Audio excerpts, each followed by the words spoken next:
Hello and welcome back to another episode of the Cars.co.za news. I'm David Taylor and today we're reporting back from the Volkswagen Indaba. That is Volkswagen's state of the industry, and we're also going to be looking at which new vehicles from Volkswagen and Audi are coming to our markets in 2026.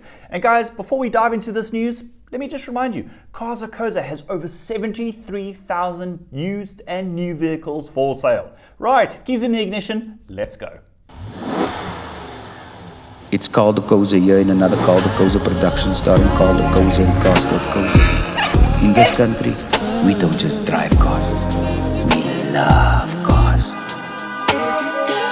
We love cars as much as you do. So slide into our DMs on WhatsApp. Let's find what moves you.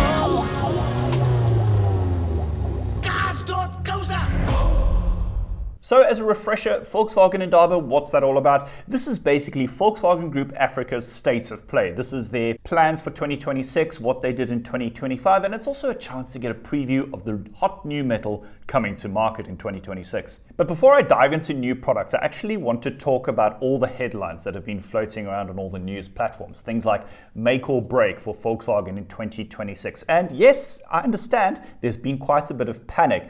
And there's been the usual accusations of going, Volkswagen's new car business, the cars are too expensive, but it's so much more deeper than that. So we actually need to take a step back and look at the bigger picture. So let's take a step back and try to see the bigger picture. The facility in Uitenhage, which is now known as Carica, doesn't just make vehicles for SA. Yes, there's the Vivo, which is a uniquely local creation, but guys, every manufacturer will tell you that the profit margins on small city cars isn't that great. So you need to sell a lot of them to actually make some sorts of money. And when you look at the total Volkswagen SA sales in our market, the business actually isn't that bad. I mean, after all, they were the third best selling brand in South Africa in 2025. Then there's the Volkswagen Polo and Polo GTI. And while the factory made over 150,000 units last year, 76% of those were exported to Europe, which is our primary export market. So now there's panic because the European market internal combustion demand is on the slowdown. And as we all know, there was the rumored European internal combustion ban, which I suppose has been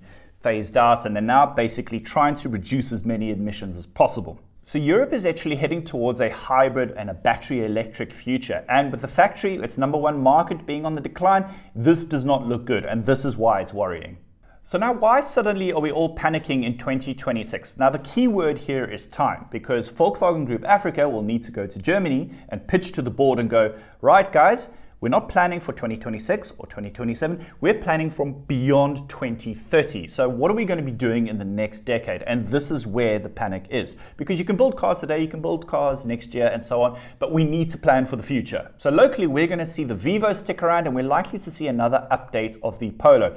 But in 2027, we're going to see that really cool crossover. I don't think the design is completely finalized, but we can see the Brazilian one. That is the Volkswagen Tango. That is going on sale in 2027. So this is the short term sorted out, but what's going to happen in the long term? Again, the keyword is time. So we're sorted for the next 2 to 3 years, but what happens beyond that? Interestingly, Bloomberg is reporting that Volkswagen SA is looking to build a brand new small bakkie at this factory in the Eastern Cape. But this all hinges on tax breaks, incentives, and infrastructure improvements. And one of those infrastructure improvements is the harbors. I mean, if you go look at the worst performing harbors in terms of efficiencies, guys, it's not looking good for SA, and we can really improve this. And when it comes to tax improvements and tax incentives, well, guys, we could spend an entire episode unpacking the tax infrastructure for new vehicle sales, but I've linked a great article that we wrote at Cars.co.za down in the description below.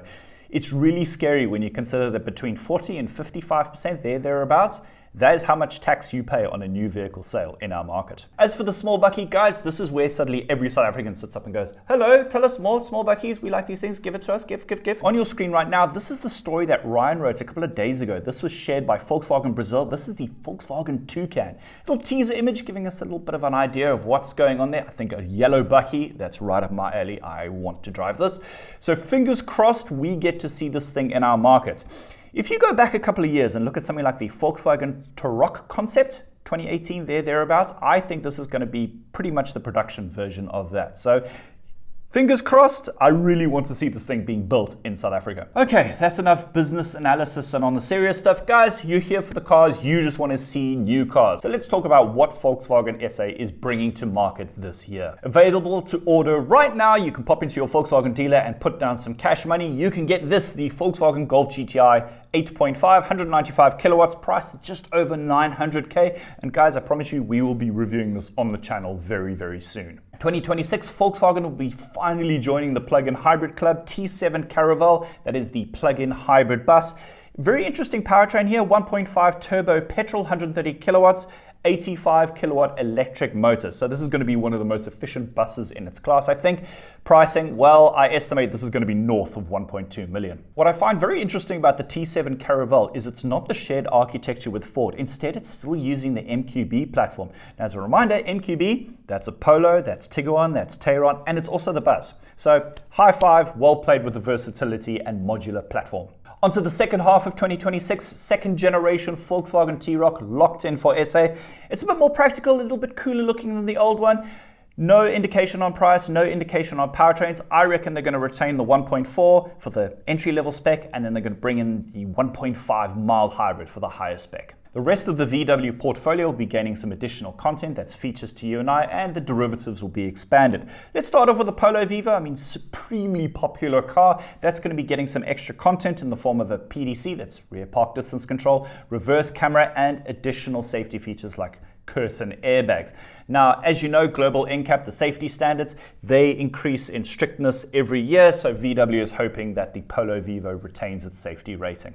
T-Cross, Tigo, Golf, Tiguan, and so on, they're going to be receiving additional content. Volkswagen's calling it value-added incentives, so some of the optional equipment is now going to be standard, and I don't think they're going to be putting the price up by that much. But we'll wait and see until pricing is released on some of the enhanced derivatives. By now, you would have heard me mention the 1.5 hybrid petrol engine that's going to be introduced into a number of products like Golf, Tiguan, and Tayron. There's also going to be this really cool looking thing. This is the Polo GTI Edition 20. It comes with a unique paint, unique wheels, decals, and so on. I don't think they've touched the engine. It would have been nice for a bit more kilowatts, but you can't have everything. Onto the commercial side of things, there's going to be some Amarok range expansion. The dark label badge, do you remember that from the older first gen Amarok? That's making a comeback. And interestingly, the Aussie tuned Walkinshaw conversions, they're going to be bringing those to SA. So watch the space. We're going to have some fun to drive Amaroks very soon. And finally, the good old Volkswagen Caddy, that's finally getting an automatic gearbox. Previously, it was only offered in manual, and I think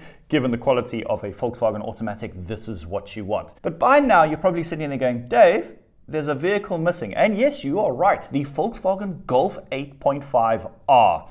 There is no sign of that. And I asked Volkswagen, I said, guys, where's the big blue monster? And they've said, we can't confirm anything, but we're hopeful, we're confident, but it's not going to happen this year. Maybe, who knows, maybe by December the 1st, we may have some further confirmation or some introductions. But right now, it is not on the table. Maybe early 2027. Fingers crossed, guys. Right, we've been talking so much about Volkswagen, we've almost forgotten its premium sibling brand in the portfolio, and that is Audi. 2026 is going to be a busy year. The first product touching down will be this. This is the flagship Audi RS e-tron GT Performance. That is a very long name, and I tell you what, in the time it takes you to say that name, it's going to have hit 100 k's an hour, because this looks to be one of the fastest accelerating Audis ever made. It is a very fast, very electric GT. Back down to reality, and I think the two most important models for Audi will be the brand new Q3 and Q5. Guys, we all know how much the premium SUV market has kicked off, and Q3, Q5, that's going up against the BMWs and the Mercs. This is going to be big for Audi. The two SUVs, they're going to be touching down in the third quarter. The fourth quarter, guys, all the petrol heads who are watching, Audi RS5. Yes, it is locked in for our market at the end of the year. It hasn't been formally revealed yet. I mean, we've got some pre-launch embargo materials. All we know for right now is it's a 2.9 bi-turbo V6 with a plug-in hybrid assist. So as you know, this is going to be a seriously quick machine. Whew, that's a lot of cool cars to look forward to in 2026. And for the bikers amongst you guys, Ducati is part of Volkswagen ID Group, and they've got some treats in store this year as well. And that brings me to the end of this week's news video. I hope you've enjoyed it. Guys, we're going to be putting additional reading in the description below. Things like the tax and the toucan bakkie and so on. And guys, if you're looking for a new or used vehicle, well, Cars.co.za is the perfect place to start your car buying journey. Right now, there's over 73,000 vehicles for sale, as well as some really useful tools to make your car buying journey that much simpler. I'll see you in next week's episode. Okay, bye. I'm called the Koza, and I'm here to introduce you to some nice innovations from Cars.co.za. Firstly, deal ratings. What's that? The answer's in the name. We rate every deal. These ratings are based on real market data. No maths or spreadsheets. Just straight up honesty. You instantly know if you're paying too much or if you're scoring a bargain. Dealers love it too, because when the price is fair, everyone wins. Let's find what moves you magic. Cars.co.za